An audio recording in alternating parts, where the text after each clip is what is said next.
나는 열쇠를 잊어버려 시골집에서 예고 없이 돌아왔다. 아파트에 들어서는 순간 나는 할 말을 잃었다. 내 딸이 시아버지 앞에 무릎을 꿇고 있었다. 그는 딸의 머리채를 붙잡고 말했다. 진정한 여자는 시집에서 어떻게 처신해야 하는지 지금부터 내가 가르쳐 주마. 친구 여러분, 이야기를 시작하기 전에 작은 부탁이 하나 있습니다. 강인한 결정과 쉽지 않은 운명에 관한 이야기가 마음에 와닿는다면 채널을 구독하고 좋아요를 눌러주세요. 그리고 댓글로 어느 도시에서 우리 이야기를 듣고 계신지 남겨주시면 감사하겠습니다. 이렇게나 많은 분들이 함께하고 있다는 사실에 저는 늘 마음이 따뜻해집니다. 편안하게 들어주시기 바랍니다. 고요함. 그것은 내가 무엇보다 소중히 여기는 것이었다. 평생을 서울시립기록관의 수석 연구원으로 일하며 나는 역사의 말없는 증인들, 누렇게 변한 종이들, 제적 등본, 그리고 옥새들 속에서 살아왔다. 기록은 소리치지 않고 관심을 요구하지도 않는다. 그저 누군가 진실을 알고자 할 때까지 묵묵히 그것을 지킬 뿐이다. 하지만 지난 2년간 높은 천장과 삐걱거리는 참나무 마루가 있는 나의 집, 나의 요새는 더 이상 고요한 장소가 아니었다. 그곳은 전쟁터로 변해버렸다. 나는 언제나 인내가 여성의 최고 미덕이라 믿었다. 내 딸 수진이가 강태우와 결혼했을 때 나는 문자 그대로 그리고 비유적으로도 자리를 비켜주었다. 나는 신혼부부에게 가장 큰 안방을 내주고 나 자신은 마당이 내다보이는 작은 방으로 옮겼다. 그렇게 하는 것이 가정을 꾸리는데 도움이 되리라 생각했다. 하지만 사위와 함께 우리 집에 들어온 것은 그의 여행 가방뿐만이 아니었다. 그의 아버지, 강만식이라는 짙고 끈적한 그림자도 함께였다. 강만식은 단순히 손님으로 오는 것이 아니었다. 그는 순실을 나왔다. 그의 방문은 마치 장군이 이미 죄를 지은 병사들이 있는 막사를 시찰하는 것과 같았다. 박 여사, 그는 무거운 캐시미어 코트를 벗지도 않은 채 문턱을 넘자마자 우렁차게 말했다. 현관에서 또 퀴퀴한 냄새가 나는군요. 우리 사회의 미래 엘리트를 키우는 집에서 용납될 수 없는 일입니다. 엘리트란 그가 내 사위 태우와 당연하게도 자기 자신을 지칭하는 말이었다. 나는 보통 침묵했다. 무슨 대답을 할 수 있었을까? 집이 오래된 주택이라 제 나름대로 숨을 쉬는 것이라고. 나는 그저 고개를 끄덕이며 차를 권하고는 남자들의 대화에 방해가 되지 않도록 부엌으로 사라졌다. 나는 그가 수진이에게 반찬이 정갈하지 못하다고, 찌개가 건더기가 부실하다고, 그리고 그녀가 그림 그리는데 너무 많은 시간을 쓴다고 꾸짖는 소리를 들었다. 화가라. 그는 그 단어를 욕설처럼 내뱉었다. 여자는 캔버스에 유화 물감이나 칠할 게 아니라 가정의 화목함을 그려야지. 그렇다면 태우는? 태우는 옆에 앉아 접시에 눈을 떨구고 조용히 밥만 씹고 있었다. 그는 아내를 단 한 번도 감싸주지 않았다. 단 한 번도. 이 숨막히는 분위기에서 미치지 않기 위해 나는 도망쳤다. 서울에서 30km 떨어진 양평의 작은 시골집이 나의 피난처가 되었다. 그곳, 산딸기 덤불과 늙은 사과나무들 사이에서 나는 비로소 숨을 쉴 수 있었다. 나는 기회가 될 때마다 그곳으로 떠나 아파트를 강만식이 즐겨 부르던 강씨 왕조의 완전한 처분에 맡겼다. 나는 내 부재가 딸의 삶을 편하게 해줄 것이라 생각했다. 내 침묵으로 그녀의 평화를 사준다고 믿었다. 내가 얼마나 어리석었던가. 그 목요일, 나는 일요일까지 머물 생각으로 시골집에 갔다. 10월치고는 놀라울 정도로 따뜻한 날씨였다. 공기는 맑고 청명했다. 나는 온종일 정원에서 겨울을 대비해 장미를 덮어주는 일을 했다. 해가 숲 너머로 지고 저녁이 되어서야 뒤통수에서 익숙한 묵직함을 느꼈다. 혈압 때문이었다. 평소 구급상자를 넣어두는 가방으로 손을 뻗었다가 나는 얼어붙었다. 약이 든 상자가 현관 서랍장 위에 그대로 놓여 있었다. 열쇠를 찾으려고 꺼내놓고는 서두르느라 다시 넣는 것을 잊어버린 기억이 선명했다. 약 없이 시골집에 머무는 것은 위험했다. 고혈압을 가지고 장난칠 나이가 아니었다. 한숨을 쉬며 나는 짐을 챙겼다. 마지막 기차는 이미 떠났지만 운 좋게도 시내로 가는 차를 얻어 탈 수 있었다. 차를 타고 오는 내내 나는 창밖으로 스쳐 지나가는 불빛들을 보며 수진이를 생각했다. 최근 들어 그녀는 부쩍 창백하고 말이 없어졌다. 한때 장난기로 빛나던 그녀의 눈에는 두려움이 깃들어 있었다. 나는 그것을 성격을 맞춰가는 과정, 신혼의 일상이라 치부했다. 나는 스스로를 설득했다. 참고 견디면 정이 들겠지. 중요한 건 끼어들지 않는 것이다. 장모는 늘 일을 망치니까. 나는 흔한 농담에나 나오는 그런 악독한 장모가 되기 싫어서 스스로 투명 인간이 되었다. 아파트 입구에 다다랐을 때는 이미 땅거미가 지고 있었다. 3층에 있는 우리 집 창문은 수술실처럼 불안할 정도로 밝은 빛을 내뿜고 있었다.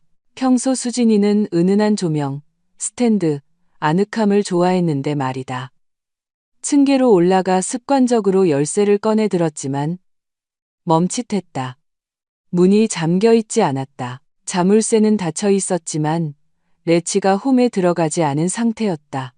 누군가 서둘러 들어오거나 나갔거나 혹은 누군가를 기다리고 있는 모양이었다. 나는 소리 없이 현관으로 들어섰다. 기록관에서 일한 세월은 먼지를 깨우지 않고 걷는 법을 가르쳐 주었다. 아파트 안은 이상하리만치 쨍한 침묵이 흘렀다. 텔레비전 소리도, 식기 달그락거리는 소리도 들리지 않았다. 오직 거실에서 들려오는 낮고 단조로운 목소리뿐이었다. 내가 내 자리를 모르기 때문이다. 애야, 강만식이었다. 하지만 그 톤, 내가 익숙했던 그 투덜거리는 톤이 아니었다. 그 목소리에는 차갑고 가학적인 위협이 서려 있었다. 나는 복도를 따라 몇 걸음 옮겼다. 심장은 목구멍 어디쯤에서 뛰고 있었지만 발은 저절로 나를 앞으로 이끌었다. 나는 장롱 그림자에 숨어 문틈에 멈춰서서 거실을 들여다보았다. 내 눈에 들어온 광경은 내 안에 남아있던 일말의 감상주의를 영원히 불태워버렸다. 방 한가운데 우리의 오래된 자개장 옆 두툼한 양탄자 위에 내 딸, 나의 자랑스럽고 재능 있는 수진이가 무릎을 꿇고 있었다. 그녀는 수수한 홈드레스 차림에 고개를 떨구고 있었다. 그녀 앞에는 강만식이 바위처럼 버티고 서 있었다. 그는 딸의 머리채를 잡고 있었다. 그냥 잡고 있는 것이 아니었다. 그는 딸의 짙은 갈색 머리카락을 주먹에 감아쥐고 그녀의 목이 부자연스럽게 꺾일 정도로 머리를 뒤로 젖히게 만들고 있었다. 그녀의 얼굴에는 고통과 굴욕의 표정이 얼어붙어 있었다. 뺨을 타고 눈물이 흘렀지만 그녀는 아무 소리도 내지 않았다. 다시 말해봐. 강만식이 조용히 거의 다정하게 말했다. 그리고 그 다정함에서는 무덤의 한기가 느껴졌다. 내가 한 말 다시 해봐. 방구석 창가에는 태우가 서 있었다. 내 사위, 내 딸의 남편. 그는 그들에게 등을 돌린 채 어두운 창문만 바라보고 있었다. 그의 어깨가 떨리고 있었지만 그는 돌아보지 않았다. 무슨 일이 벌어지고 있는지 알면서도 그는 아무것도 하지 않았다. 제가 잘못했어요. 수진이가 속삭였다. 그녀의 목소리는 떨리고 갈라졌다. 강만식이 머리채를 더 세게 잡아당겼다. 수진이는 조용히 흐느꼈다. 더 크게. 그리고 공손하게. 내 어미가 미처 가르치지 못한 모양이니 이 시아버지가 직접 가르쳐주마. 진짜 며느리는 남편 집에서 어떻게 몸을 낮춰야 하는지를. 그 순간 내 안에 무언가가 죽었다. 갈등을 두려워하던 박선영이 죽었다. 어설픈 평화를 믿었던 여자가 죽었다. 모든 두려움, 나의 모든 지성적인 부드러움이 사라지고 증발하여 그 자리에는 오직 얼음장 같은 명료함만이 남았다. 마치 지금 당장 복원하지 않으면 역사가 영원히 사라져버릴 낡고 손상된 문서를 보고 있는 것 같았다. 나는 소리치지 않았다. 주먹을 휘두르며 달려들지도 않았다. 100kg에 육박하는 육중한 남자를 상대로 늙은 여자가 무엇을 할 수 있겠는가? 어떤 히스테리도 지금은 우리에게 불리하게 작용할 것이다. 그는 내가 미쳤다고, 헛것을 봤다고, 이건 훈육 과정이라고 말할 것이다. 아니다. 기록 연구원은 소란을 피우지 않는다. 기록 연구원은 사실을 기록한다. 나는 마룻바닥이 삐걱거리지 않도록 조심하며 천천히 복도 그림자 속으로 한 걸음 물러나 주머니에서 스마트폰을 꺼냈다. 카메라는 소리 없이 켜졌다. 나는 휴대폰을 들어 권력에 일그러진 강만식의 옆모습과 내 딸의 머리카락을 움켜쥔 그의 주먹, 그리고 무심한 태우의 등을 프레임에 담았다. 녹화 버튼을 눌렀다. 1초가 영원처럼 흘렀다. 화면은 모든 말, 모든 움직임을 기록했다. 우리가 너를 가족으로 받아들인 것을 감사해야 해, 수진아. 감사하라고. 그가 딸의 얼굴에 몸을 기울이며 말했다. 저장. 나는 휴대폰을 주머니에 넣었다. 영상은 저장되었다. 증거는 내 손에 있었다. 이제 행동해야 했다. 하지만 보호하려는 어미가 아니라 전략가로서. 지금 내가 들어가면 그들은 변명할 것이다. 그들이 거짓말을 꾸며낼 시간도 없이 허를 찔러야 했다. 나는 현관문으로 몸을 돌려 손잡이를 잡고 문을 활짝 열었다가 있는 힘껏 요란한 소리를 내며 다시 닫았다. 마치 방금 시끄럽게 길에서 들어온 것처럼. 수진아, 태우야, 나 왔어. 나는 코트를 벗으며 명랑하고 일상적인 목소리로 외쳤다. 세상에. 약을 깜빡했지 뭐니. 쾅 하고 닫히는 문소리는 총성처럼 울렸다. 거실에는 죽음 같은 정적이 흘렀고 이내 쥐들이 구석으로 흩어지는 듯한 부산스러운 움직임이 들렸다. 나는 깊은 숨을 들이쉬고 적을 향해 발을 내디뎠다. 나는 평소보다 조금 더 크게 슬리퍼 끄는 소리를 내며 숨이 찬 척 거실로 들어갔다. 무대는 순식간에 바뀌었다. 마치 싸구려 희극에서 막이 너무 일찍 내려온 것처럼. 강만식은 더 이상 내 딸 위에 군림하고 있지 않았다. 그는 벽난로 옆에 서서 새하얀 셔츠의 소매뿌리를 고치고 있었고 흥분으로 붉어진 그의 얼굴에는 자애로운 표정이 빠르게 번지고 있었다. 수진이는 무릎을 털고 일어났다. 그녀는 고장난 인형처럼 어색하게 움직였다. 그녀는 내 눈을 피하며 얼굴을 돌렸고 가스레인지에 올려둔 주전자를 잊었다는 둥 무어라. 중얼거리며 내 옆을 스쳐 부엌으로 달려갔다. 그녀의 어깨가 내 어깨를 스치는 것이 느껴졌다. 그녀는 떨고 있었다. 그 떨림이 나에게도 전해졌지만 나는 억지로 손을 평온하게 유지했다. 그저 코트 주머니에 운 좋게 들어있던 약병을 더 꽉 쥐었을 뿐이다. 아, 박 여사님. 사돈의 목소리는 거의 기쁜 듯 들렸지만 작고 날카로운 그의 눈에는 아직 차가운 아기가 넘실거리고 있었다. 우리는 여기서 젊은이들과 가풍에 대해 이야기하고 있었소. 수진이가 아시다시피 가끔 너무 감정적이라서요. 신경이 예민해서 그렇습니다. 다 신경 탓이죠. 태우가 마침내 창가에서 돌아섰다. 그는 아버지를 보지 않았다. 그는 자신의 구두코를 보고 있었다. 네. 어머님. 그가 쥐어짰다. 저희 그냥 이야기하고 있었어요. 나는 안락의자에 주저앉아 깊은 한숨을 쉬며 관자놀이를 문질렀다. 아유, 강사돈. 늙는 건 서러운 일이네요. 머리가 너무 아파서 사돈께서 오신 줄도 몰랐어요. 수진이는요? 네, 걔는 예민하죠. 어릴 때부터 그랬어요. 나는 그의 어깨에서 긴장이 풀리는 것을 보았다. 그는 믿었다. 그는 위협적인 존재가 아니라 자신의 혈압이나 걱정하는 지치고 어리석은 늙은이를 본 것이다. 강만식 같은 사람에게 여자는 두 종류로 나뉜다. 이용할 수 있는 여자와 무시할 수 있는 여자. 나는 자발적으로 두 번째 범주로 들어섰다. 쉬셔야겠습니다, 박 여사님. 그가 출구를 향하며 거만하게 던졌다. 더 피곤하게 해드리지 않겠습니다. 저는 내일 위원회에서 중요한 일이 있어서요. 시 창립 기념일 준비를 하고 있습니다.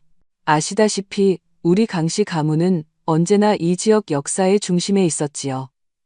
그는 비싼 향수 냄새와 이제 내 아파트 벽에 스며든 두려움의 냄새를 섞어 남기고 떠났다. 그날 밤 나는 잠들지 못했다. 나는 어둠 속에 누워 벽 너머 딸의 방에서 흐르는 침묵을 들었다. 너무나 짙은 침묵이었다. 나는 수진이가 잠들지 않았다는 것을 알았다. 그녀가 천장을 바라보며 자신의 나약함을 증오하고 있다는 것을 알았다. 그녀에게 가서 안아주고 내가 모든 것을 봤다고 말해주고 싶었다. 하지만 나는 스스로를 막았다. 만약 내가 지금 개입해서 소란을 피운다면 강만식은 그냥 태우를 데려가고 빚 문제로 수진이를 압박하고 우리를 히스테리 환자로 몰아갈 것이다. 그는 조종의 대가다. 용을 이기려면 주머니 칼로 덤벼서는 안 된다. 비늘 아래 부드러운 배가 어디 있는지 알아야 한다. 나에게는 무기가 필요했고 나는 그것이 어디에 있는지 알았다. 아침, 도시가 막 깨어날 무렵. 나는 평소처럼 수수하지만 단정한 회색 코트를 입고 집을 나섰다. 수진이에게는 병원에 간다고 말했지만 내 발걸음은 다른 곳으로 향했다. 시립기록관은 옛 상공회의소 건물에 자리 잡고 있었다. 육중한 문. 오래된 종이와 먼지 냄새. 이 냄새는 나에게 어떤 향수보다도 더 친숙했다. 나는 이곳에서 40년을 일했다. 직원들은 미소로 나를 맞았다. 안내 데스크의 젊은 인턴은 출입증을 묻지도 않고 그냥 고개를 끄덕였다. 안녕하세요. 박선영 연구원님. 방문하셨어요? 네, 유미 씨. 나는 가장 온화한 미소로 답했다. 옛 동료들도 보고 회고록에 쓸 자료도 좀 확인할 겸해서요. 나는 서고로 들어갔다. 이곳은 서늘했다. 금속 서가들이 어둠 속으로 이어져 있었다. 나는 이 미로를 손바닥 보듯 꿰고 있었다. 내 손가락은 어디를 찾아야 할지 저절로 기억했다. 나는 강만식이 자신의 위대함을 확인할 만한 시청 행정자료 섹션으로 가지 않았다. 나는 특별 지시에 따라 폐쇄된 개인 기증 자료 섹션으로 향했다. 20년 전 강만식의 아내이자 나의 가장 친한 친구였던 윤희는 암으로 죽어가고 있었다. 세상을 떠나기 일주일 전 그녀는 나에게 상자 하나를 건넸다. 숨겨줘, 선영아. 그녀는 그때 마르고 뜨거운 손가락으로 내 손을 꽉 쥐며 속삭였다. 만약 그 사람이 이걸 찾으면 모든 걸 파괴할 거야. 정말 급한 경우가 아니면 열지 않겠다고 약속해줘. 나는 약속했다. 나는 서류를 미천구 개인 기록물로 정리하고 상자를 17번 서가 가장 깊숙한 구석에 밀어 넣었다. 나는 그날이 결코 오지 않기를 바랐다. 나는 윤희를 추억하며 평화를 지켰고 강만식이 슬픔에 잠긴 호라비이자 위대한 가장인 척하게 내버려 두었다. 하지만 어제 그는 내 딸에게 손을 댔다. 공소시효는 끝났다. 나는 상자를 찾았다. 얇은 회색 먼지층으로 덮여 있었다. 먼지를 불어내고 서류철의 끈을 풀었다. 안에는 편지들이 있었다. 윤희의 작고 촘촘한 글씨로 가득 찬 누렇게 변한 봉투들. 그리고 그 밑에는 두꺼운 인조가죽 표지의 수첩. 90년대 말에 문을 닫은 어느 개인 병원의 의료 기록부가 있었다. 나는 서류들을 대강 훑어보았다. 심장이 메트로놈처럼 규칙적이고 강하게 뛰기 시작했다. 이것은 단순한 무기가 아니었다. 이것은 강만식이 수십 년 동안 쌓아 올린 모든 거짓된 외관을 산산조각 낼 수 있는 폭탄이었다. 그의 자랑스러운 가문, 혈통에 대한 자부심, 권력에 대한 권리, 이 모든 것이 하나의 거대한 거짓말 위에 서 있었다. 나는 조심스럽게 서류들을 가방에 넣었다. 이제 무엇을 해야 할지 알았다. 기록관을 나와 공원 벤치에 앉았다. 해는 밝게 빛났지만 따뜻하지는 않았다. 나는 휴대폰을 꺼내 사돈에게 전화를 걸었다. 신호음은 길게 이어졌다. 그는 바로 받는 것을 좋아하지 않았다. 자신의 중요성을 강조하며 잠시 뜸을 들였다. 여보세요. 마침내 그의 거만한 저음이 들렸다. 좋은 아침입니다. 강 사돈어른. 내 목소리는 부드럽고 거의 아첨하는 듯했다. 선영입니다. 중요한 일 하시는데 방해하는 건 아닌지요? 바쁘오 박 여사. 용건만 간단히 하시오. 물론입니다. 물론이고요. 어제 일 때문에요. 기념사업과 시의회 출마에 대해 말씀하셨잖아요. 제가 가만히 생각해보니 저한테도 약간의 저축이 있더군요. 부모님 시골집 판 돈도 있고 그럭저럭 모은 돈도 있고요. 제가 알기로 선거라는 게 돈이 많이 드는 일이잖아요. 수화기 너머로 침묵이 흘렀다. 나는 그의 머릿속에서 계산기가 돌아가는 소리를 거의 물리적으로 느낄 수 있었다. 탐욕. 그것이 그의 갑옷에 난 틈이었고 나는 그 틈으로 칼날을 밀어 넣을 작정이었다. 계속하시오. 그의 목소리 톤이 바뀌었다. 짜증이 사라지고 탐욕스러운 관심이 나타났다. 저도 제 몫을 하고 싶어서요. 어쨌든 우린 가족이잖아요. 그리고 수진이도 우리가 이렇게 힘을 합치는 모습을 보면 아마 마음이 더 편해질 거예요. 오늘 저녁에 차나 한잔하러 저희 집에 들르시겠어요? 한 5시쯤에요. 수진이는 스케치하러 나가서 없을 테니 우리가 금액에 대해 솔직하게 이야기할 수 있을 겁니다. 그는 조급함을 감추려는 듯 헛기침을 했다. 뭐, 가족의 지원이라? 칭찬할 만하군. 스케줄을 조정해보지. 5시에 거기로 가겠소. 나는 통화를 끊고 기록관 건물을 바라보았다. 그는 늙은 바보에게서 돈을 뜯어내러 온다고 생각하겠지. 내가 그에게 제 맛이 나는 차를 준비했다는 사실은 꿈에도 모를 것이다. 정확히 5시 초인종이 울렸다. 집요하고 재촉하며 2번. 강만식은 늦거나 일찍 오지 않았다. 그는 약속한 바로 그 시간에 나타났다. 마치 시간 자체가 그의 일정에 맞춰야 한다는 듯이. 나는 환대하는 표정을 지으며 문을 열었다. 나는 가장 좋은 암록색 홈드레스에 브로치를 달고 얼굴에는 순종적인 기대의 가면을 쓰고 있었다. 어서 오세요. 사돈어른. 어서요. 나는 그의 무거운 코트를 받으며 부산을 떨었다. 그는 마치 내가 옷걸이라도 되는 양, 나를 쳐다보지도 않고 몸을 맡겼다. 그는 주인처럼 거실로 들어가 마치 무엇을 바꿀 수 있을지 가늠하는 듯 방을 훑어보았다. 테이블 위에는 이미 내가 직접 만든 매실차와 다과, 얇은 도자기 찻잔과 은수저가 놓여 있었다. 그가 좋아하는 모든 것. 그가 그토록 자랑하던 품위 있는 가정의 상징들이었다. 자, 박 여사. 그는 의자에 앉았고 의자에서는 스프링이 삐걱거리는 소리가 났다. 현명한 판단을 내리다니 기쁘군. 가족이란 무엇보다 공동의 재산과 공동의 목표를 의미하는 것이니까. 그는 권하기도 전에 다과 하나를 집었다. 그는 탐욕스럽지만 깔끔하게 먹었고 한 입 먹을 때마다 냅킨으로 입가를 닦았다. 나는 맞은편에 앉아 무릎에 손을 모으고 그를 관찰했다. 물론입니다. 사돈어른. 강씨 가문의 사람이 된다는 것이 얼마나 큰 책임인지 저도 잘 압니다. 선거, 의회. 이 모든 것에는 자금이 필요하죠. 바로 그거요. 그가 한 조각을 삼키며 고개를 끄덕였다. 선거운동은 돈이 많이 드는 일이오. 현수막, 유세, 언론, 사람들은 힘을 봐야 하오. 내 뒤에 역사가 있다는 것을 봐야 한단 말이오. 그래서 우리가 말하는 액수가 얼마요?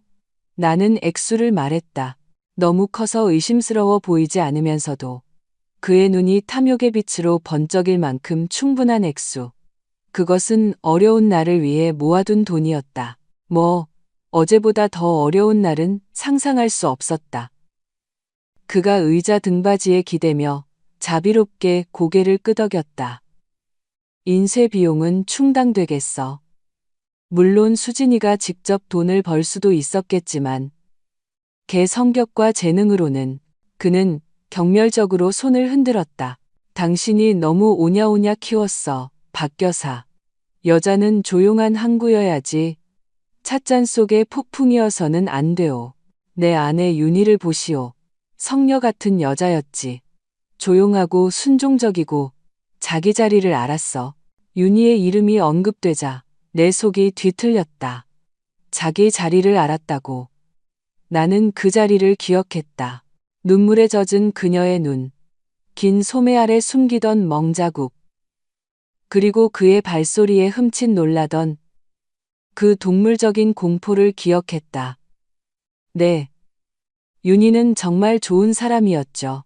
나는 그에게 차를 따라주며 조용히 말했다. 그런데 사돈어른, 제가 며칠 전에 창고에서 옛날 서류들을 정리하다가요. 아시잖아요. 향수병 같은 거. 그러다 재미있는 걸 하나 찾았어요. 나는 일어나 서랍장으로 다가가 미리 꺼내둔 리본으로 묶인 작은 편지 뭉치를 가져왔다. 이것은 내가 기록관에서 가져온 것의 아주 작은 일부, 가장 무해한 것이었다. 날씨와 옷감 가격에 대한 윤희와 그녀의 여동생 사이의 편지. 비밀은 없고 그저 일상의 잡담뿐이었다. 여기요. 나는 그의 찻잔 옆 테이블 가장자리에 편지 뭉치를 놓았다.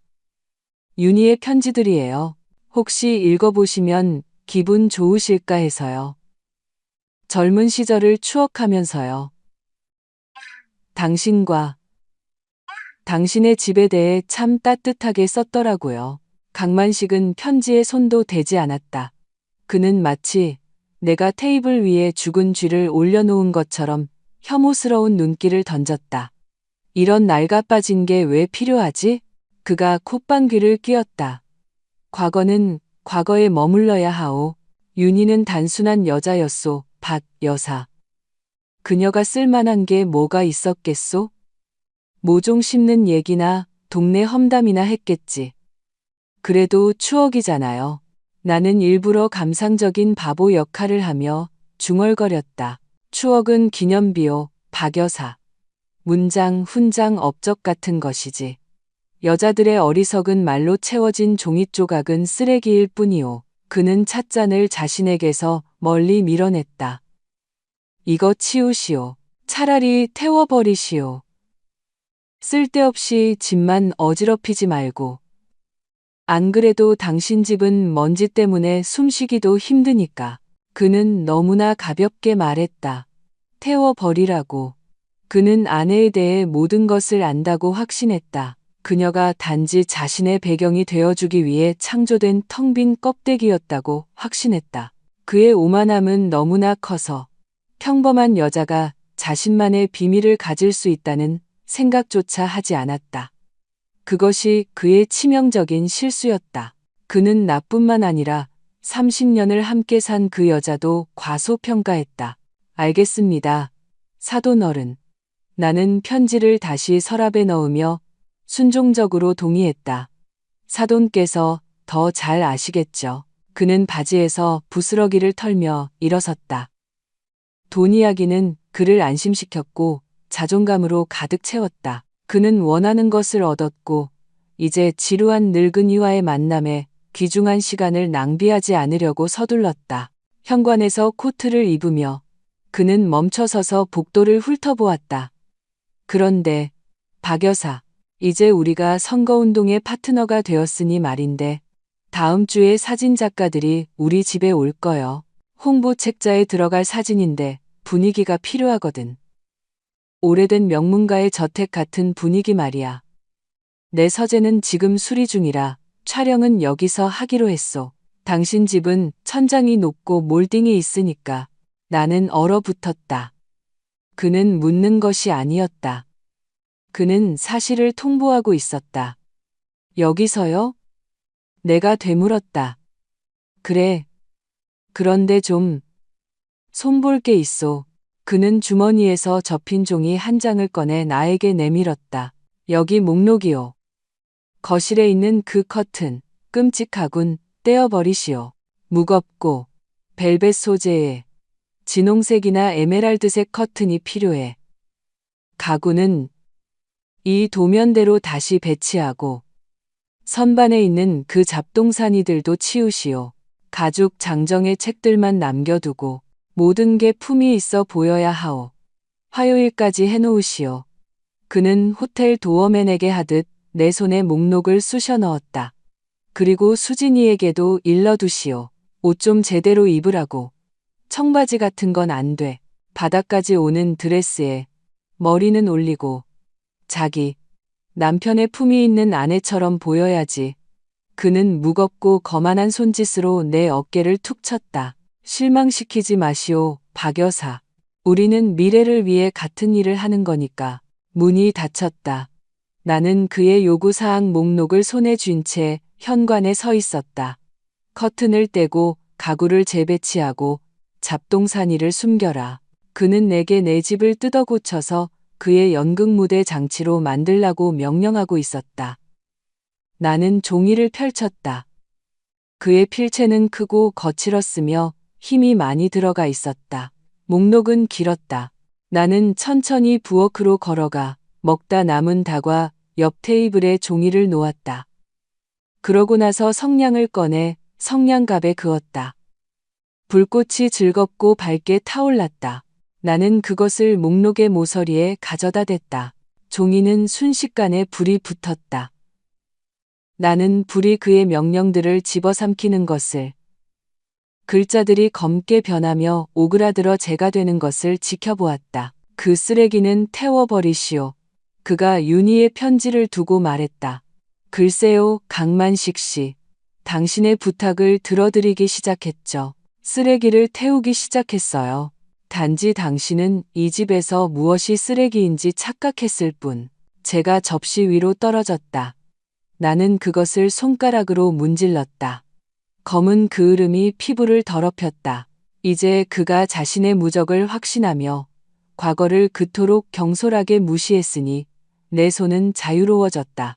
그는 스스로 내 집에 전쟁을 초대했다. 그는 스스로 전투의 날짜를 정했다. 화요일. 사진. 촬영. 훌륭하다. 나도 무대 장치를 준비할 시간이 딱 맞게 생겼다. 단지 시나리오는 내 것이 될 것이다.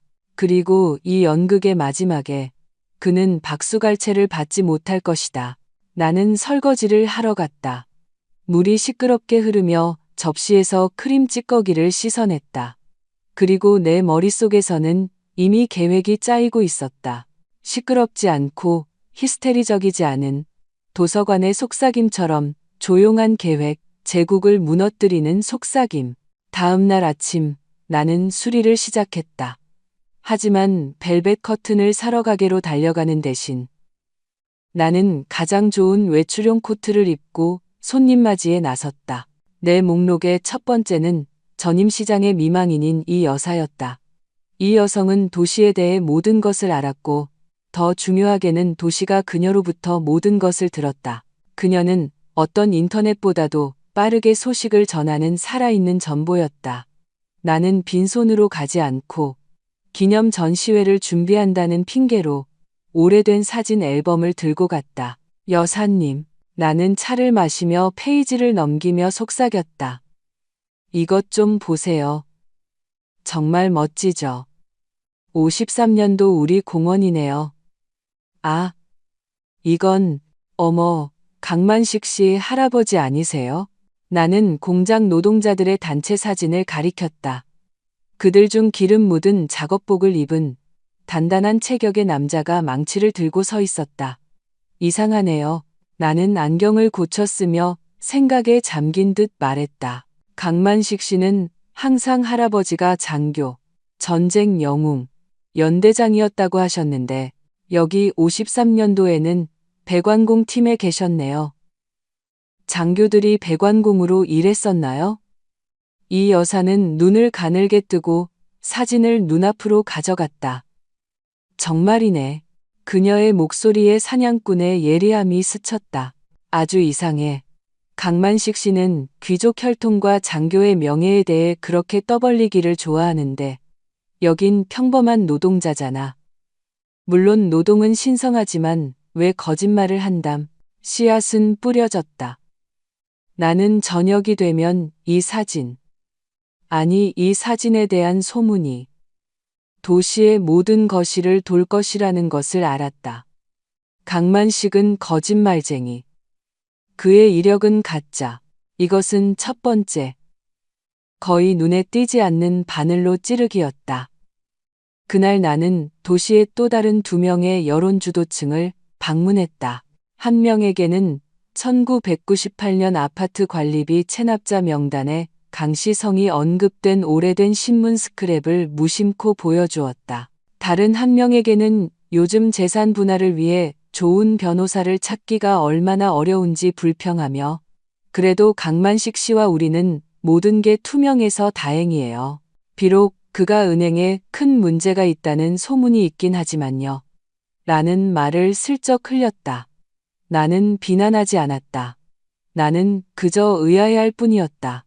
나는 앞뒤가 맞지 않는 점을 발견한 혼란스러운 늙은이였고 이것은 완벽하게 먹혀들었다.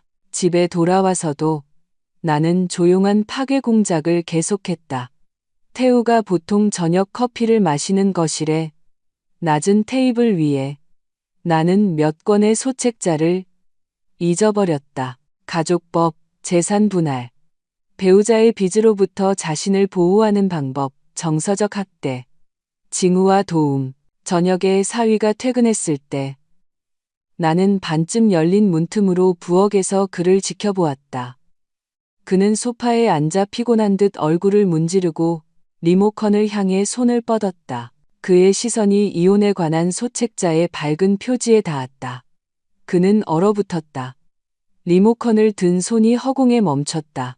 그는 누군가 자기가 이것을 보는 것을 볼까봐 두려운 듯 주위를 둘러보고는 빠르고 부산스럽게 신문으로 소책자들을 덮었다. 하지만 나는 보았다. 그의 어깨가 긴장했다. 끈적하고 차가운 두려움이 그의 순종적인 안락한 세상 속으로 스며들기 시작했다. 밤이 되어 집이 조용해졌을 때 나는 마침내 내 책상에 앉아 정말로 중요한 것을 꺼냈다. 윤희의 편지들. 강만식이 태워버리라고 명령했던 바로 그 편지들. 나는 스탠드를 켜고 안경을 썼다.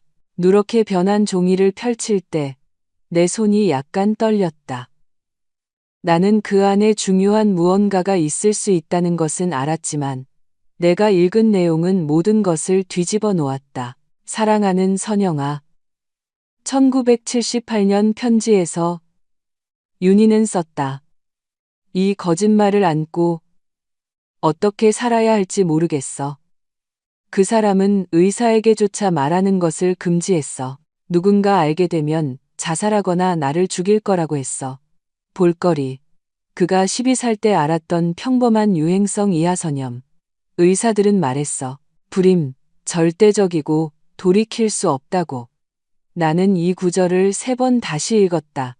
불임, 나는 다음 편지를 집었다.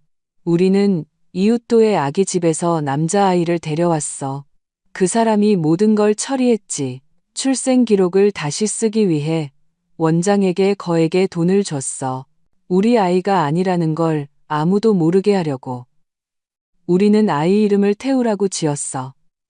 그 사람은 말했지. 이제 나에게도 후계자가 생겼다. 가문의 대가 끊기지 않을 것이다.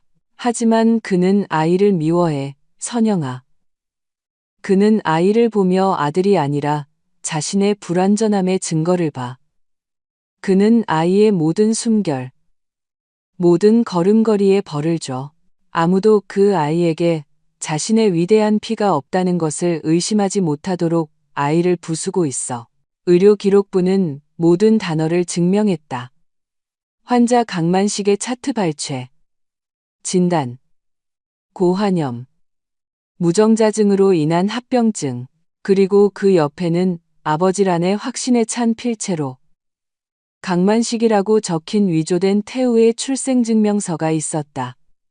나는 의자 등받이에 기댔다. 방안은 후텁지근했지만 나는 오한이 났다. 태우는 그의 아들이 아니었다. 이 모든 폭정, 이 모든 혈통 숭배, 가문과 유전자에 대한 모든 끝없는 이야기들, 이 모든 것이 끔찍하고 기괴한 거짓말이었다. 강만식은 주위 사람들에게 거짓말을 한 것만이 아니었다. 그는 자신의 남성적 불완전함을 숨기기 위해 입양한 아이에게 지옥을 만들었다. 그는 평생 태우를 억압하고 그의 의지를 꺾고 그를 무기력하게 만들었다. 단지 그 아이의 존재 자체가 자신의 결함을 상기시켰기 때문이다. 그러면서도 그는 아이에게 강씨 가문에 걸맞은 사람이 되라고 요구했다. 이 얼마나 냉소적인가. 이 얼마나 끝없는 비열함인가. 나는 조심스럽게 편지들을 다시 서류철에 넣었다. 이제 내 손에는 단순히 약점만 있는 것이 아니었다. 나는 태우의 자유로워질 수 있는 열쇠를 쥐고 있었다.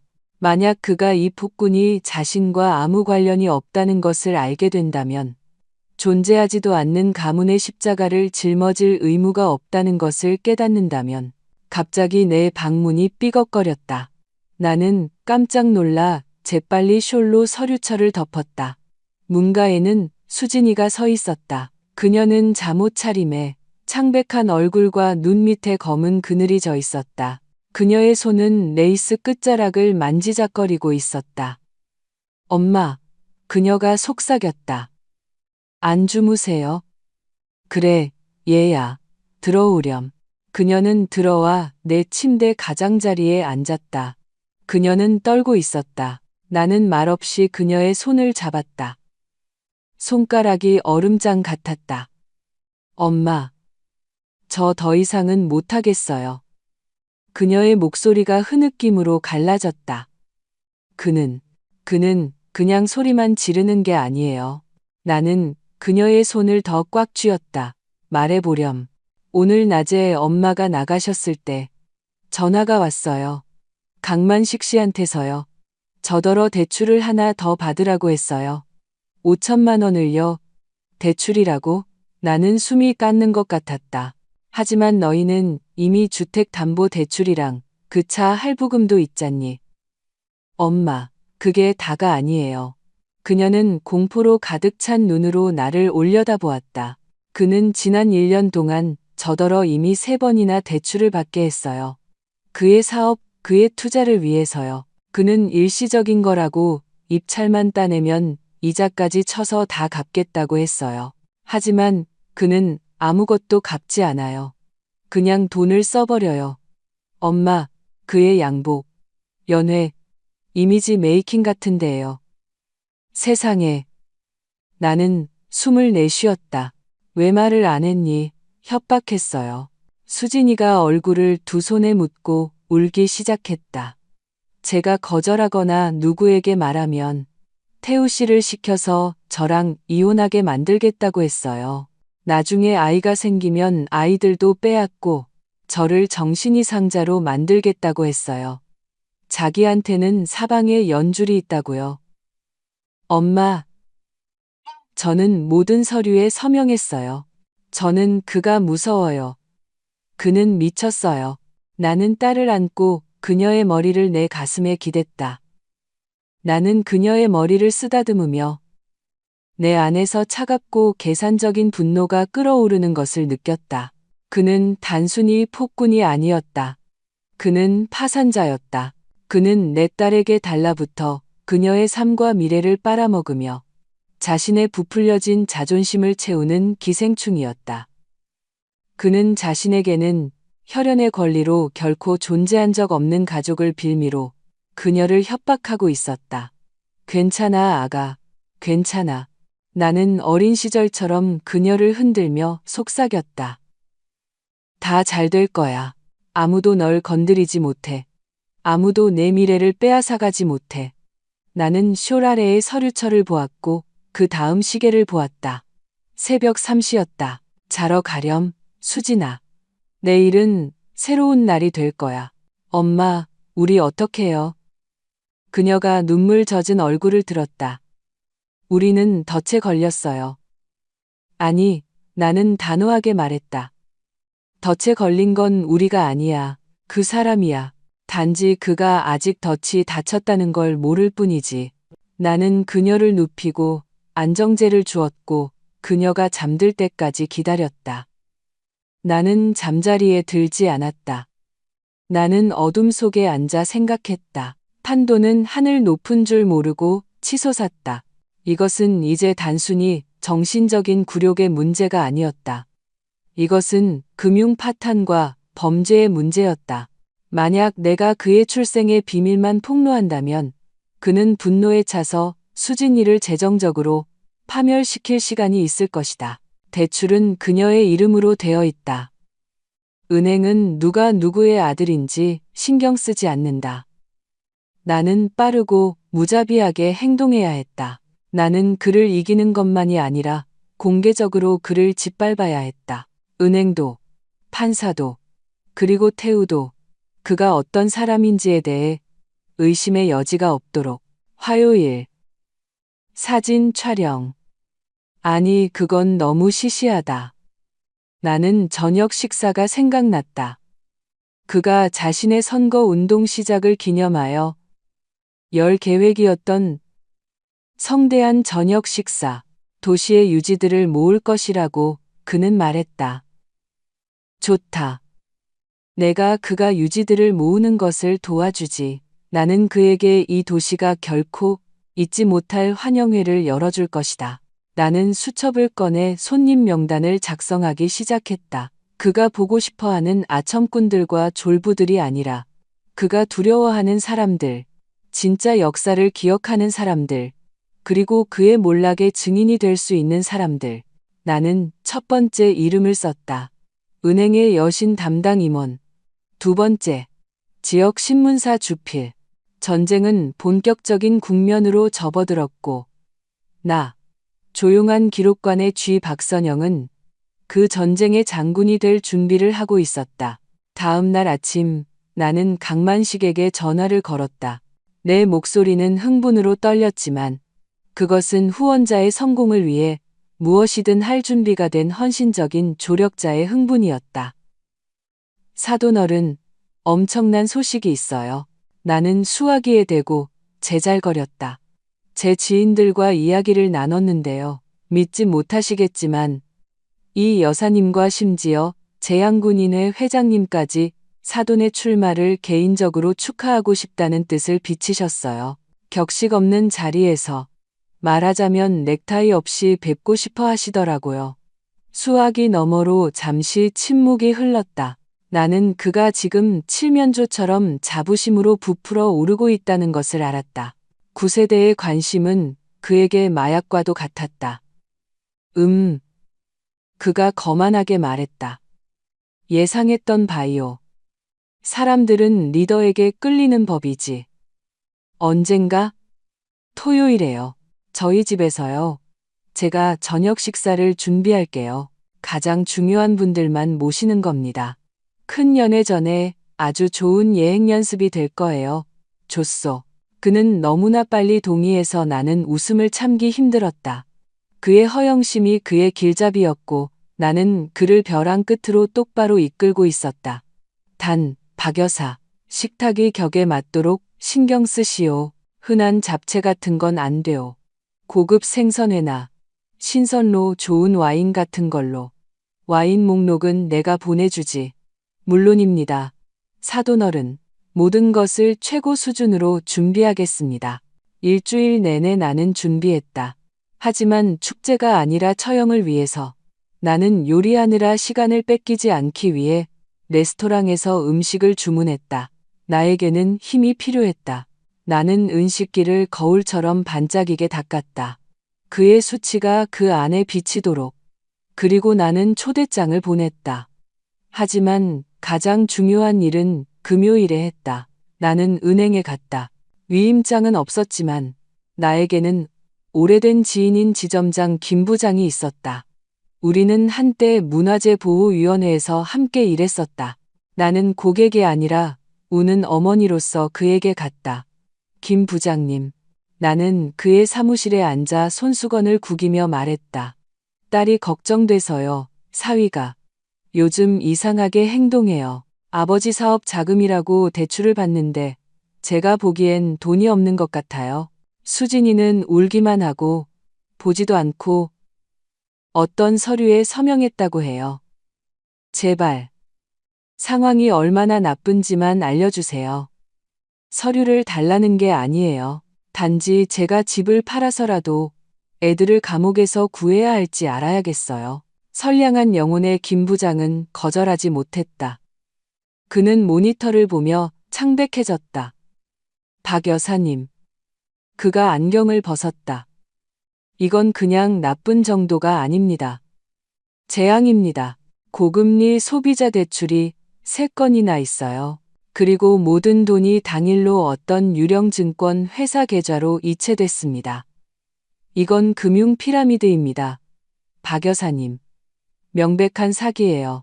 그는 나에게 비공식적인 명세서를 인쇄해 주었다. 자금 흐름, 서명, 날짜. 이것은 어리석음의 증거가 아니라 내 딸의 돈을 투자라는 이름의 카지노에서 탕진한 강만식의 범죄적 과실의 증거였다. 토요일이 왔다. 저녁 6시가 되자 내 아파트는 변모했다. 나는 불필요한 물건들을 치워 공간이 넓어 보이는 착각을 만들었다. 테이블에는 새하얀 식탁보가 깔렸고 크리스탈 잔이 반짝였다. 손님들이 모이기 시작했다. 이 여사가 입술을 굳게 다문 채 단정한 검은 정장 차림으로 도착했다. 이 도시의 모든 사람을 갓난아기 때부터 알았던 원로 의사 최 박사님이 오셨다. 그리고 3명의 다른 존경받는 지역 유지들. 그들의 의견이 법과도 같은 바로 그 원로들이 도착했다. 그들은 절제된 인사를 나누며 서로 눈치를 보았다. 그들은 축하하러 온 것이 아니었다. 그들은 내가 넌지시 알려준 전대미문의 뻔뻔함이라는 구경거리를 보러 온 것이었다. 강만식이 마지막으로 나타났다. 그는 샹들리에 불빛에 반짝이는 커프스 버튼을 단 새로운 흑연색 양복을 입고 개선장군처럼 들어섰다. 태우와 수진이는 그림자처럼 그를 따랐다. 수진이는 창백하고 생기 없는 눈빛으로 긴 회색 드레스를 입고 있었다. 태우는 답답해 보이는 재킷을 입고 구부정하게 서 있었다. 환영합니다, 여러분. 강만식이 팔을 벌리며 우렁차게 외쳤다. 우리 사회의 지도층을 한자리에서 뵙게 되어 기쁩니다. 손님들은 정중하지만 차가운 끄덕임으로 답했다. 강만식은 그것을 눈치채지 못했거나 모른 척했다. 그는 상석으로 걸어가 앉았다. 숙녀들이 앉기를 기다리지도 않고 저녁 식사가 시작되었다. 강만식이 말했다. 그는 조국의 운명, 도덕의 타락, 전통을 지키는 것이 얼마나 중요한지에 대해 말했다. 그는 생선회를 먹고 와인을 마시며 장광설을 늘어놓았다. 우리 가문은 그가 잔을 들며 말했다. 언제나 귀감이 되어 왔소. 내 할아버지는 전쟁을 겪으셨고 내 아버지는 국가 재건에 힘쓰셨소.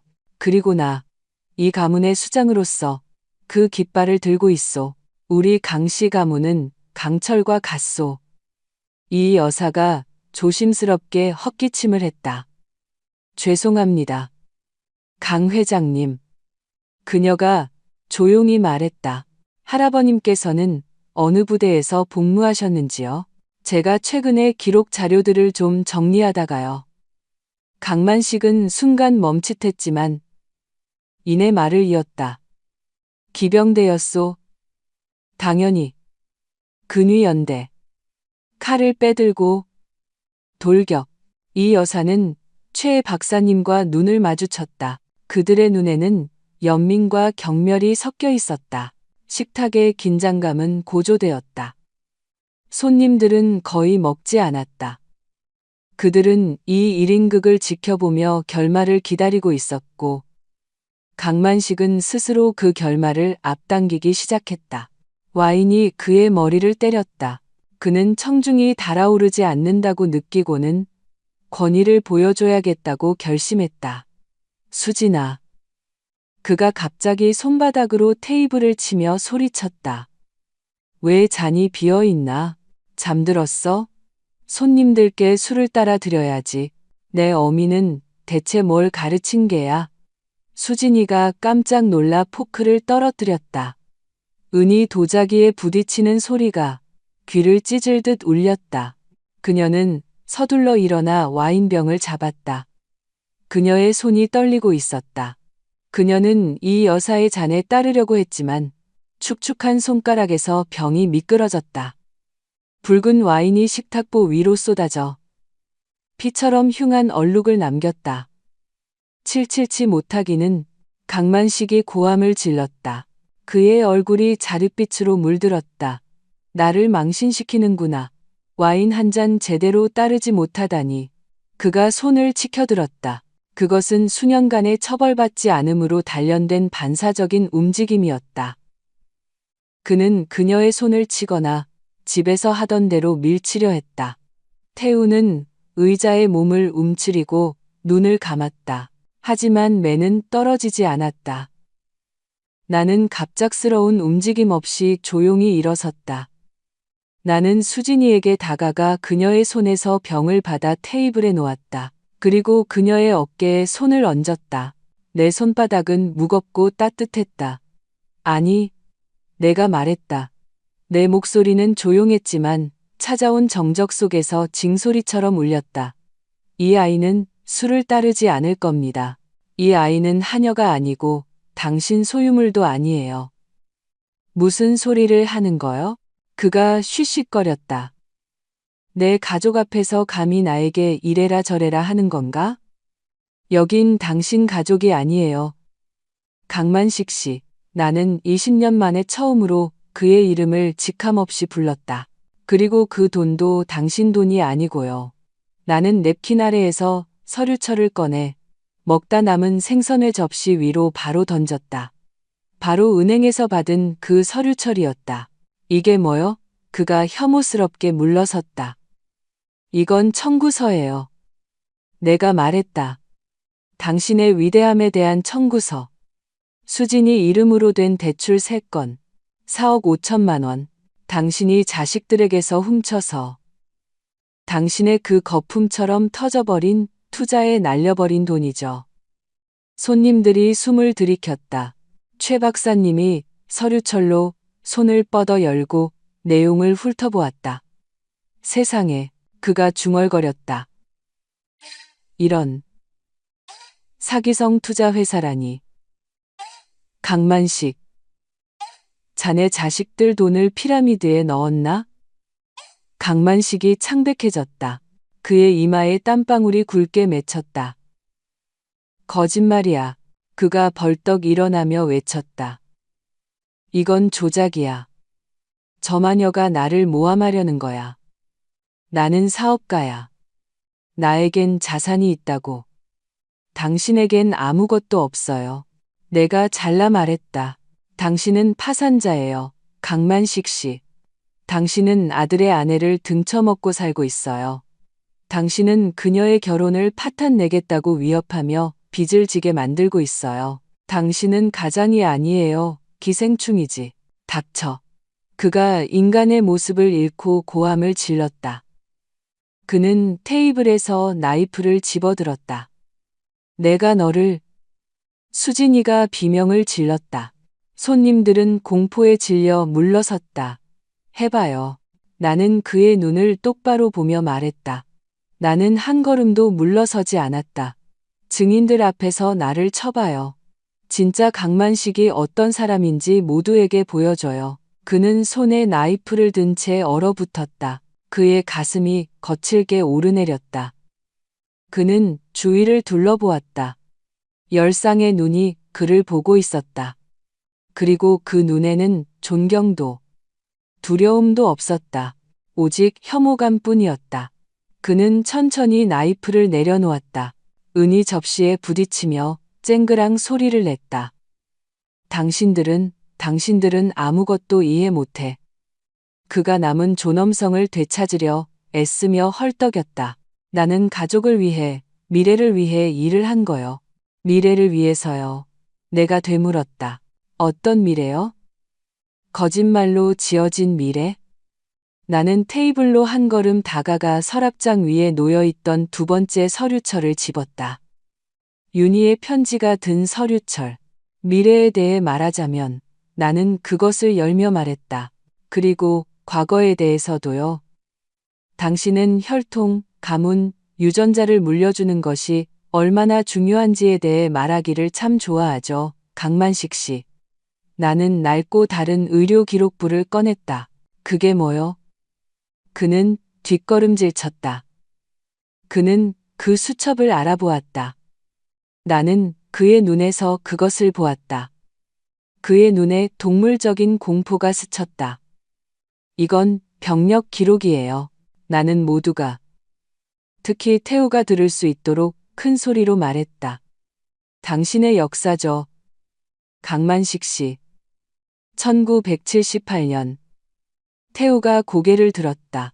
저녁 내내 처음으로 그는 바닥이 아닌 나를 보고 있었다.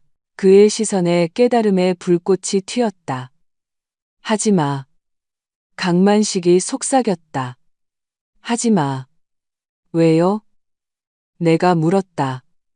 당신은 진실을 좋아하잖아요. 그러니 진실을 말합시다. 모두에게. 그리고 당신 아들에게도요. 왜 당신이 그를 그토록 미워하는지, 왜 평생 그를 부수려고 했는지, 그를 볼 때마다 그가 당신 아들이 아니라는 사실을 떠올리기 때문이 아닌가요? 방 안의 침묵은 진공 상태가 되었다. 공기가 사라진 것 같았다. 뭐라고요? 태우의 목소리가 새 긁는 소리처럼 거칠게 들렸다. 방금 뭐라고 하셨어요, 어머님? 나는 사위에게 돌아섰다. 그는 내 아버지가 아니야, 태우야. 너는 입양됐어. 내 아버지는 불임이야. 폭탄이 터졌다. 파편이 사방으로 튀었고 되돌아갈 길은 없었다. 테이블에서 누군가 잔을 엎었지만 아무도 그 깨지는 소리에 돌아보지 않았다. 모든 시선은 강만식에게 고정되어 있었다. 그는 입이 비뚤어진 채 하얗게 질려서 있었다. 마치 명치를 맞은 것 같았다. 그가 공들여 지은 세계, 가문에 대한 신화, 그의 권력, 이 모든 것이 단 1초 만에 잿더미로 변했다. 태우가 천천히 의자에서 일어났다. 그는 평생 아버지라 불렀던 남자를 기이하고 어린애 같은 의아함으로 바라보았다. 정말이에요? 그가 조용히 물었다. 아빠, 정말이에요? 강만식은 침묵했다. 그의 가슴이 경련하듯 오르내렸다. 그는 말을 찾고 있었다. 자신을 구할 수 있는 거짓말을. 하지만 이번에는 거짓말이 떠오르지 않았다. 너무 많은 증인들, 너무나 무거운 증거들이 테이블 위에 놓여 있었다. 태우야. 그가 거칠게 시작하며 위험 있는 톤을 되찾으려 했지만 목소리가 갈라졌다. 저 미친 여자 말 듣지 마라. 우리를 이간질하려는 거야. 우리 가족을 질투하는 거라고. 가족이요?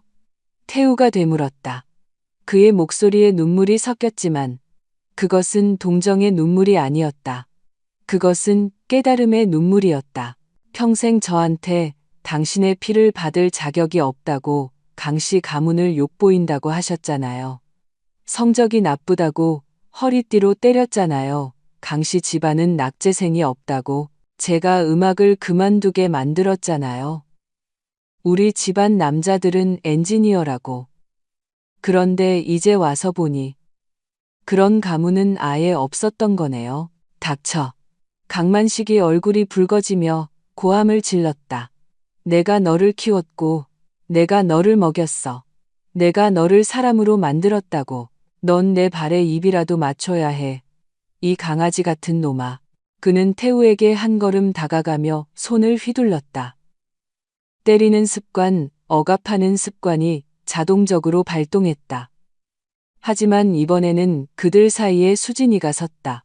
나의 조용하고 겁먹었던 딸이 앞으로 나서서 남편을 감쌌다. 그녀는 허리를 펴고 어깨를 활짝 폈고 나는 문득 나무에 오르고 남자애들과 싸우는 것을 두려워하지 않던 옛날의 그 소녀를 보았다. 하지 마세요. 그녀가 말했다. 분명하고 큰 소리로 그 사람 건드리지 마세요. 강만식은 멈췄다. 그는 수진이를 보고 나를 보고 그리고 공포와 혐오감으로 이 장면을 지켜보는 손님들을 보았다. 당신들 모두 짜고 치는 거지? 그가 침을 튀기며 소리쳤다. 이건 음모야. 나를 파멸시키려는 거라고. 나는 강만식이야. 시의회 후보라고. 내가 당신들 모두 가루로 만들어버릴 거야. 그는 주먹을 쥐고 나에게 달려들었다. 이 늙은 마녀. 내가 전부 꾸민 짓이지. 서류 내놔. 그는 내게서 서류철을 빼앗으려 했지만 나는 꿈쩍도 하지 않았다. 나는 그의 눈을 똑바로 보았고 내 눈에서 그는 자신의 죽음을 보았다. 물리적인 죽음이 아닌 사회적인 죽음을. 그리고 한 걸음이라도 더 다가오거나 내 딸이나 태우를 손가락 하나라도 건드린다면 이 서류들을 시의회뿐만 아니라 검찰청에도 보낼 거예요. 사기 혐의 고소장과 함께 당신의 협박 녹음과 함께 어떻게 수진이에게 대출을 강요했는지에 대한 증언과 함께 그는 얼어붙었다. 검찰청이라는 단어는 그에게 찬물을 끼얹은 것처럼 작용했다. 그는 자신의 재정 상태가 사상누각이라는 것을 알았다. 누군가 파헤치기 시작하면 그는 감옥에 갈 것이고 오래도록 있을 것이라는 것을 알았다. 감히 못할 거야. 그가 속삭였다. 그의 목소리에는 더 이상 확신이 없었다. 감히 할 거예요. 내가 대답했다. 이미 했어요. 저는 제 보석들을 팔았어요. 강만식 씨. 할머니의 귀걸이, 남편이 선물해준 반지. 오늘 아침에 대출 중 하나를 갚았어요. 이제 제가 당신의 채권자예요. 빚의 일부가 제게 속해 있으니 저는 답변을 요구할 완전한 권리가 있어요. 나는 허풍을 떨었다. 나는 단지 시간을 벌기 위해 이자 아주 작은 부분만 갚았을 뿐이다. 그는 금융문외한이었다. 그는 진실만큼이나 숫자도 두려워했다. 너 다 거짓말이야. 확인해 볼래요? 나는 휴대폰을 꺼냈다. 당신이 수진이 머리채를 잡고 끌던 그날, 우리 대화 녹음이 있어요. 지금 틀어줄까요? 가장이 여자들과 어떻게 대화하는지 모두가 듣게 해줄까요? 나는 화면을 눌렀다. 방의 침묵을 며칠 전에 녹음된 그의 목소리가 갈랐다. 진정한 여자는 남편 집에서 어떻게 처신해야 하는지. 소리는 깨끗하고 역겨웠다. 강만식은 뒷걸음질 쳤다. 그는 문 쪽을 힐끗 보았다. 손님들은 침묵했다. 이 여사는 마치 수프에서 바퀴벌레를 본 것처럼 그를 쳐다보았다. 최 박사님은 고개를 저었다. 강만식은 자신이 졌다는 것을 깨달았다. 그의 공개 처형은 끝났다. 가면은 벗겨졌고 그 아래에는 겁쟁이의 추하고 비참한 얼굴이 드러났다. 그는 태우에게 돌아섰다. 그것이 그의 마지막 기회였다. 오랜 세월의 길들임이 여전히 작동하리라는 마지막 희망. 아들아. 그가 애원하고 간청하는 톤으로 바꾸어 말했다. 얘야, 저 사람들 말 듣지 마라. 우리를 갈라놓으려는 거야. 나는 널 사랑한다. 다 너를 위해서 한 일이야. 엄격했지, 그래. 하지만 시대가 그렇잖니. 남자는 강하게 키워야 해. 여기서 나가자. 집으로 가자. 우리가 해결할게. 우리는 가족이잖아. 그는 손을 내밀었다. 불과 1분 전만 해도 때리려던 바로 그 손을. 태우는 그 손을 보았다. 그의 눈에서는 고통스러운 싸움이 벌어지고 있었다. 20년의 두려움, 20년의 복종이 단 1분의 진실과 싸우고 있었다. 그는 아버지를 보고, 나를 보고, 그리고 여전히 방패처럼 그의 앞에 서 있는 수진이를 보았다. 그리고 갑자기 그는 깊고 경련적인 숨을 내쉬었다. 마치 어깨에서 콘크리트 판을 내려놓은 것처럼. 아니요, 그가 말했다. 뭐라고? 강만식이 눈을 깜빡였다. 아니요. 태우가 더 단호하게 반복했다. 저는 당신과 아무데도 가지 않아요. 그리고 저는 당신 아들이 아니고요.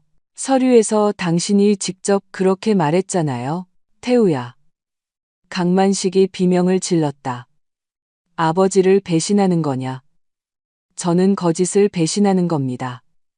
태우가 대답했다. 그는 수진이에게 다가가 그녀의 손을 잡았다. 제 가족은 여기 있어요. 수진이, 그리고 박 여사님. 당신은요? 당신은 그냥 제 집에 살았던 사람일 뿐이에요. 강만식이 비틀거렸다. 끝이었다. 그의 창조물, 그의 프로젝트, 그의 희생양이 그를 거부했다. 나가요. 내가 조용히 말했다. 내 집에서 나가요. 강만식 씨. 그리고 다시는 내 아이들 근처에 얼씬도 하지 마세요. 그는 미친 눈으로 모두를 둘러보았다. 후회하게 될 거다. 그가 내뱉었다. 너희들 모두 내 앞에 무릎 꿇고 기어오게 될 거야. 나는 강만식이다. 나는, 당신은 아무것도 아니오. 이 여사가 그의 말을 끊었다. 그녀는 일어나 나에게 다가왔다. 선영 씨, 차 한 잔 주구려. 그리고 이 양반은 이제 그만 가봐야 할 것 같군. 문은 저쪽이오. 강만식은 의자 등받이에서 재킷을 움켜쥐었다. 그는 비틀거리며 방에서 뛰쳐나갔다. 분노에 찬 그의 모습은 어설프고 비참했다. 우리는 현관문이 쾅 닫히는 소리를 들었다. 방 안에는 침묵이 흘렀지만 그것은 이전과는 다른 침묵이었다. 무겁지도 숨 막히지도 않은 폭풍우가 지나간 뒤 공기가 맑고 상쾌해졌을 때의 그런 침묵이었다. 태우는 의자에 주저앉아 두 손으로 얼굴을 감쌌다. 그의 어깨가 떨리기 시작했다. 그는 울고 있었다. 수년 만에 처음으로 그는 굴욕이 아닌 안도로 울고 있었다. 수진이가 그의 머리를 쓰다듬으며 안아주었다. 나는 손님들을 보았다. 이런 소란을 보여드려 죄송합니다. 나는 머리를 정돈하며 말했다. 저녁 식사를 좀 망친 것 같네요. 무슨 소리, 선영 씨. 최 박사님이 잔을 들며 미소 지었다. 오히려 최근 몇 년간 가장 정직한 저녁 식사였소. 진실을 위하여 친구들. 우리는 잔을 부딪혔다. 크리스탈 소리는 맑고 즐거웠다. 나는 와인 한 모금을 마셨고 따뜻함이 몸에 퍼지는 것을 느꼈다. 용은 쓰러졌지만 나는 그가 아직 꼬리를 휘두르려 할 것이라는 것을 알았다. 나는 그럴 준비가 되어 있었다. 다음 날 아침 강만식은 사라지지 않았다. 그는 돌아왔다. 아파트는 아니었다. 아니, 그곳은 이제 출입 금지였다. 나는 밤새 24시간 열쇠 수리공을 불러 자물쇠를 바꿨다. 그는 태우의 삶으로 돌아와 전화기를 통해 그의 새로 얻은 갑옷의 균열을 내려고 시도했다. 전화는 아침 7시부터 시작되었다. 태우는 식은 커피 한 잔을 앞에 두고 창백한 얼굴로 부엌에 앉아 있었다. 화면에는 아버지라고 떠 있었다. 전화기는 벌레처럼 테이블 위를 기어다니며 진동하고 관심을 요구했다. 받지 마. 수진이가 그의 손을 덮으며 조용히 말했다. 하지만 태우는 받았다. 복종의 습관은 너무나 깊었다. 그는 응답 버튼을 누르고 스피커폰을 켰다. 마치 우리도 듣고 증인이자 보호자가 되어주기를 바라는 것 같았다. 태우야. 강만식의 목소리는 더 이상 위험 있지 않았다. 히스테리적이었고 가성으로 갈라졌다. 무슨 짓을 하는 거야? 내가 무슨 짓을 했는지 알아? 도시 전체 앞에서 나를 망신시켰어. 하지만 용서할 준비가 되어 있다. 듣고 있나? 내 어리석음을 용서할 준비가 되어 있다고. 그 늙은 마녀 박선영. 그 여자가 널 홀렸어. 그 여자는 항상 날 질투했어. 남자들을 질투했다고. 자기는 남편도 없는 빈 껍데기 같은 여자니까. 나는 가스레인지 앞에서 팬케이크를 뒤집고 있었다. 내 손은 떨리지 않았다. 그의 모욕은 더 이상 상처가 되지 않았다. 그것들은 가을비처럼 예측 가능했다. 그 여자는 거짓말을 하고 있어, 태우야. 그가 계속해서 수화기에 소리쳤다. 그 서류들은 위조야. 길거리에서 산 거라고. 내가 내 아버지다. 넌 내 피다. 만약 내가 지금 당장 나에게 내려오지 않으면, 아래로 내려오지 않으면 내가 바로 채권자들에게 전화할 거다. 내 마누라가 어디 사는지 알려줄 거라고. 그 여자가 사기꾼이라고 말할 거다. 내려와서 우리 선거 본부로 가든지 아니면 내 인생이 지옥으로 변하든지. 태우가 나를 올려다보았다. 그의 눈에는 다시 두려움이 넘실거렸다. 빚쟁이들에 대한 두려움, 언제나 문제를 해결하거나 만들어낼 줄 알았던 아버지의 전능함에 대한 두려움. 나는 가스레인지를 끄고 행주의 손을 닫고 테이블로 다가가 사위의 손에서 전화기를 받았다. 좋은 아침이에요, 강만식 씨. 나는 차분하고 일상적인 톤으로 수화기에 말했다. 어제 제가 한 말을 잊으신 것 같네요. 너? 그가 숨을 헐떡였다. 아들 바꿔. 당신에겐 아들이 없어요. 내가 잘라 말했다. 그리고 채권자들에 대해서는 수고할 필요 없어요. 제가 이미 그들과 이야기했으니까요. 뭐라고? 그가 살에 들렸다. 저는 은행에 있었어요. 강만식 씨. 오늘 아침. 개점 시간에 맞춰서요. 저는 그들에게 서류들을 보여줬어요. 당신의 불임에 대한 것이 아니라 당신의 사기 행각에 대한 것들. 어떻게 당신이 압력을 가해 수진이에게 대출을 받게 했는지, 그 돈이 어디로 갔는지에 대해서요. 아시겠지만 은행 보안팀에는 아주 똑똑한 사람들이 일하더군요. 그들은 자기들 돈이 금융 피라미드를 먹여 살리는 것을 아주 싫어했어요. 수화기 너머로 무겁고 먹먹한 침묵이 흘렀다. 허풍 떨지 마. 그가 마침내 헐떡였다. 아니요, 저는 제3자, 즉 당신의 사기 행위로 인한 채무 재조정 신청서를 제출했어요. 그리고 우리 대화 녹음, 바로 그것도 첨부했고요. 은행이 아주 큰 관심을 보이더군요. 이미 경찰에 수사 요청을 준비하고 있대요. 그것은 절반의 진실이었다. 신청서를 제출한 것은 사실이지만 은행은 아직 검토 중이었다. 하지만 어떤 조사든 병적으로 두려워하는 강만식에게는 그것이 사형 선고처럼 들렸을 것이다. 이런 개 같은. 그가 속삭였다. 당신에게 선택권이 있어요, 강만식 씨. 나는 창밖. 입구 근처 차 옆에서 서성이는 그의 모습을 보며 계속했다.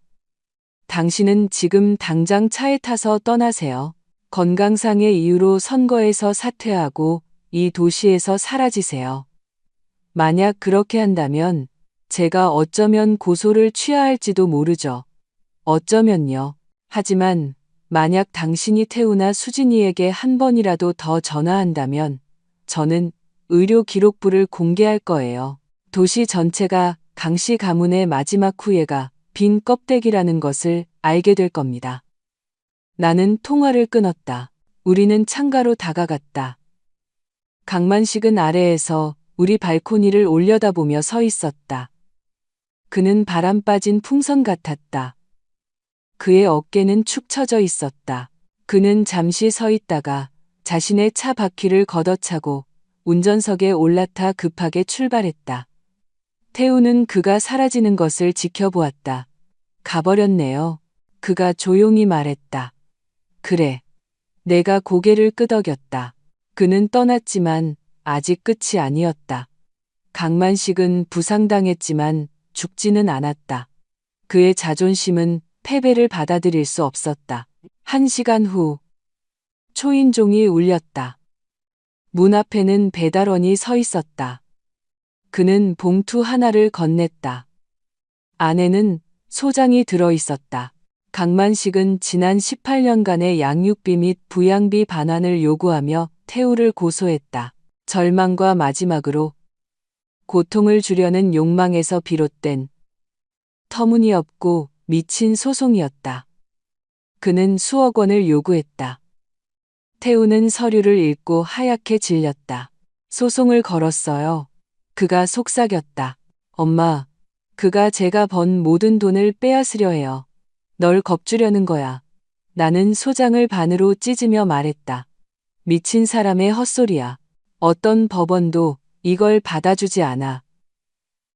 하지만 우리 신경을 긁으려는 거지. 제가 가볼게요. 태우가 갑자기 말했다. 나와 수진이는 서로를 쳐다보았다. 안 돼.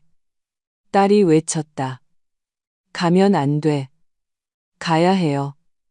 태우가 일어섰다. 그의 얼굴이 변했다. 그에게 항상 있던 부드러움, 무른 느낌이 사라지고 강인함이 나타났다. 그 사람 눈을 한번 보고 제 입으로 직접 모든 걸 말해야 해요. 전화로도 아니고 박 여사님을 통해서도 아니고요. 제 스스로요. 그렇지 않으면 저는 절대 자유로워질 수 없을 거예요. 나는 그가 옳다는 것을 깨달았다. 이것은 그의 과제, 그의 전투였다. 나는 그에게 무기를 주었지만 마지막 일격은 그가 날려야 했다. 좋아. 내가 말했다. 가거라. 하지만 기억해. 넌 그에게 아무 빚도 없어. 전혀. 태우는 떠났다. 우리는 그를 이 시간 동안 기다렸다. 그것은 내 인생에서 가장 긴 이 시간이었다. 수진이는 방 안을 서성였다. 나는 의자에 앉아 윤희의 보석함에서 찾은 묵주를 손에 꽉 쥐고 있었다. 그가 돌아왔다. 차분한 모습으로. 어땠어? 수진이가 그에게 달려들었다. 태우는 소파에 앉아 셔츠 단추를 풀었다. 소리 질렀어요. 그가 말했다. 울기도 하고요. 협박도 했어요. 제가 돌아가서 선거에서 아들 역할을 해주면 돈을 주겠다고 제안도 했고요. 그 사람 없으면 저는 아무것도 아니라고 했어요. 그래서 당신은? 내가 물었다. 저는요. 태우가 희미하지만 진정한 미소를 지었다. 그냥 듣고만 있었어요. 그를 보면서 평생 모래성을 쌓아온 외롭고 비참한 늙은이를 봤어요. 그리고 그가 소리 지르기를 마치고 예전처럼 자기 코트를 가져다 달라고 요구했을 때 수진이가 숨을 죽였다. 저는 일어나서 코트를 들고 그에게 다가갔어요. 그는 이미 어깨를 쫙 폈더라고요. 제가 굴복했다고 생각한 거죠. 하지만 저는 그냥 코트를 옷걸이에 걸고 문을 열고 말했어요. 직접 입으세요. 강만식 씨. 손은 있으시잖아요. 그리고 나왔어요. 나는 숨을 내쉬었다. 가슴에 온기가 퍼졌다. 등 뒤에서 소리를 질렀어요. 태우가 덧붙였다. 하지만 저는 이미 듣지 않았어요. 걸으면서 생각했어요. 오늘 날씨 참 좋다고요. 그 순간 그의 말을 증명이라도 하듯 구름 사이로 해가 나와 방 안을 밝은 빛으로 가득 채웠다. 가문의 그림자는 흩어졌다. 우리는 이겼다. 하지만 앞으로는 가장 어려운 일이 남아 있었다. 전쟁 없이 사는 법을 배우는 것. 그냥 그렇게 행복하게 3개월이 지났다. 만약 당신이 지금 우리 아파트에 들어온다면 알아보지 못할 것이다. 우리는 가장 먼저 강만식이 그토록 좋아했던 무겁고 먼지 쌓인 커튼을 없앴다. 이제 창문은 빛을 향해 열려 있고 상아색의 가벼운 레이스 커튼이 봄바람에 흔들린다. 집안의 공기가 바뀌었다. 더 이상 두려움과 우황청심원 냄새가 나지 않는다. 이제는 아마이뉴와 테레비뉴 냄새가 난다. 수진이는 다시 그림을 그린다. 그녀의 이젤은 한때 그녀가 무릎 꿇었던 바로 그 자리에 서 있다. 이제 그녀는 붓을 손에 들고 그곳에 당당히 서 있고 그녀의 캔버스 위에는 아무도 누구도 가두지 않는 밝고 생동감 넘치는 도시들이 피어나고 있다. 태우는 우리와 함께 살지 않는다. 그것은 나의 조건이었고 놀랍게도 그 자신이 그것을 주장했다. 그는 도시 반대편에 작은 원룸을 얻었다. 그는 심리치료를 받으며 새로 숨쉬는 법을 배우고 치약 선택부터 예산 계획까지 스스로 결정하는 법을 배우고 있다. 그와 수진이는 지금 마치 학생들처럼 데이트를 하고 공원을 산책하며 아버지의 그림자 없이 서로를 새롭게 알아가고 있다. 나는 태우가 그녀를 구명보트가 아니라 매일 자신의 의지로 선택하는 한 여성으로 바라보는 것을 본다. 그리고 나는 내가 언제나 가장 편안했던 곳으로 돌아왔다. 양평 시골집으로. 나는 담요를 두르고 베란다에 앉아 있다. 내 앞에는 차 한 잔이 김을 내뿜고 있다. 내가 강만식에게 전쟁을 선포했을 때 마셨던 금태 두른 얇은 도자기 찻잔. 이제 이것은 나의 승리의 잔이다.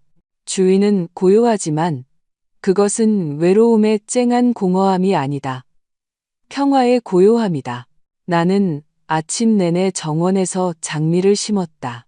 기록관의 종이 먼지에 익숙했던 내 손은 이제 흙 속에 있다. 나는 분홍빛이 감도는 샛노란 꽃잎을 가진 튼튼한 토종 장미를 심고 있다. 우리처럼 아주 강인하다고들 한다. 대문이 삐걱거렸다. 늙은 우체부 아저씨가 신문과 고지서를 가져왔다. 나는 편지를 기다리지 않았지만 전기 요금 고지서들 사이에 발신 주소 없는 평범한 흰 봉투가 있었다. 소리는 흐릿했지만 나는 도시 이름을 알아볼 수 있었다. 겨울이 반년 동안 계속되는 북쪽의 먼 도시. 나는 봉투를 열었다. 안에는 편지는 없고 지난주 날짜의 지역신문 강원 소식에서 오려낸 작은 기사 하나만 있었다. 기사는 이모저모란에 실린 아주 작은 것이었다. 품질이 좋지 않은 사진에는 어떤 시립 기록관이나 주민센터 개관식 모습이 담겨 있었다.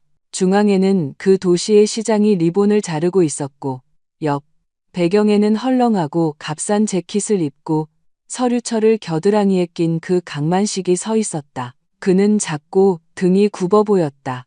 그의 거만한 자세는 어디로 갔을까? 그 위압적인 눈초리는 어디로 사라졌을까? 사진 속에는 평범하고 지친 사무원, 참석자들을 나열한 사진 설명에 따르면 행정팀 말단 직원이 있을 뿐이었다. 그는 모든 것을 새로 시작하기 위해 세상 끝으로 도망쳤다. 하지만 그곳 그 추운 땅에서 수진이의 돈 없이, 나의 침묵 없이, 태우의 순종 없이 그는 본래의 모습이 되었다. 아무것도 아닌 존재. 서류를 이 책상에서 저 책상으로 옮기는 데나 쓸모 있는 큰 야망을 가진 작은 사람. 나는 거친 신문지 위에 그의 얼굴을 보았다. 나는 통쾌함도 연민도 느끼지 않았다. 오직 깊고 완전한 무관심뿐. 그는 나에게 불쾌한 에피소드, 마침내 끝난 하나의 역사적 사실에 불과했다. 나는 성냥갑을 꺼내 유황머리를 그었다. 불꽃이 바람에 춤을 췄지만 나는 손바닥으로 그것을 감쌌다. 나는 불꽃을 신문 오려낸 조각의 모서리에 가져다 댔다. 종이는 순식간에 불타올랐다. 나는 불이 강만식의 얼굴 바로 앞까지. 그의 거짓된 미소, 그의 두려움, 그의 과거를 집어삼킬 때까지 그것을 들고 있었다. 제가 땅에 넷의 장미의 뿌리 근처로 떨어졌다. 좋은 걸음이 될 것이다. 안녕히 강만식 씨. 나는 소리내어 말했다. 바람이 가볍고 검은 재를 들어 올려 정원으로 날려보내 공기 중에 흩뿌렸다. 나는 차 한 모금을 마셨다. 차는 진하고 달콤하고 뜨거웠다. 자유의 맛. 나는 눈을 감고 봄 햇살에 얼굴을 맡겼다. 나는 더 이상 단순히 어머니나 할머니가 아니다. 그리고 조용한 쥐는 더더욱 아니다. 나는 자신의 요새를 지켜낼 수 있었던 수호자다. 그리고 이제 오랜 세월 만에 처음으로 이 요새의 문은 오직 행복을 위해서만 열려 있다. 친구 여러분, 박선영 씨의 이야기는 이렇게 끝이 났습니다. 조용한 인내에서 결단력 있는 반란에 이르기까지 쉽지 않은 길이었습니다. 여러분은 우리 주인공이 옳았다고 생각하시나요? 그녀가 강만식의 인생을 파괴한 것이 너무 잔인했을까요? 아니면 딸과 사위를 구하기 위한 유일한 올바른 결정이었을까요? 사실상 그녀는 한 사람을 모든 것을 빼앗아 파멸시킨 셈입니다. 하지만 그가 동정받을 자격이 있었을까요? 여러분의 의견이 정말 궁금합니다. 만약 자녀의 행복이 걸려 있다면 여러분도 가까운 친척에 대한 약점을 그렇게 냉철하게 모을 수 있었을지 댓글로 남겨주세요. 아니면 평화롭게 해결하려고 노력했어야 했을까요? 함께 이야기 나눠봅시다. 이 이야기가 여러분의 마음에 와닿았다면, 수진이를 걱정하고 선영 씨의 지혜에 감탄했다면 좋아요로 우리 채널을 응원해주세요. 이것은 우리가 새롭고 더욱 가슴 아픈 이야기들을 찾아 들려주는데 큰 힘이 됩니다. 그리고 물론 다음 편을 놓치지 않도록 구독해주세요. 앞으로도 우리가 알아야 할 많은 운명들이 기다리고 있습니다. 여러분 모두에게 좋은 일만 가득하기를 바랍니다.